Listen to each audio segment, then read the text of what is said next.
ในวันที่ 18 มีนาคม 2026 พันมณีทันไก่สวนจันทร์ศรีนา กรรมการพรรคแขวง เลขาคณะบริหารงานพรรคเมืองไซจำพร พร้อมโดยภาคส่วนห้องการที่เกี่ยวข้อง ได้ลงเยี่ยมยามอบรมครูอาจารย์ และน้องนักเรียนม.โสพลศรีในโอกาสลงเยี่ยมยามนี้ท่านยังได้แสดงความเป็นห่วงเป็นใยต่อการศึกษาหำเรียนของน้องนักเรียนทั่วเมืองไซจำพรพร้อมทั้งเน้นหนักให้นักเรียนทุกคนจงตั้งใจค้นคว้าศึกษาหำเรียนให้สามารถจบสายสามัญม.7 แล้วไปศึกษาต่อเรียนวิชาชีพเป็นต้นแม่นศึกษาหำเรียนเวียกงานกสิกรรมการปลูกการเลี้ยง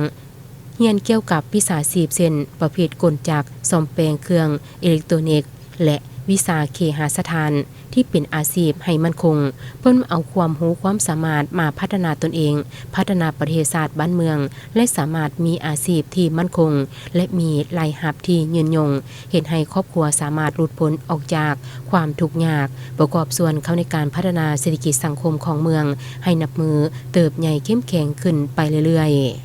ในโอกาสที่เลขาพรรคเมืองได้ลงมาเยี่ยมยามในครั้งนี้ยังได้นำเอามีสำเร็จรูปและข้าวสารเจ้าจำนวนหนึ่งมามอบให้น้องนักเรียนที่อยู่บ้านไก่นอนหอพักจำนวน99คนและมอบให้ครอบครัวทุกข์ยากของบ้านพ้นสีจำนวน49ครอบครัวรวมเป็นมูลค่าทั้งหมด21,130,000 กีบ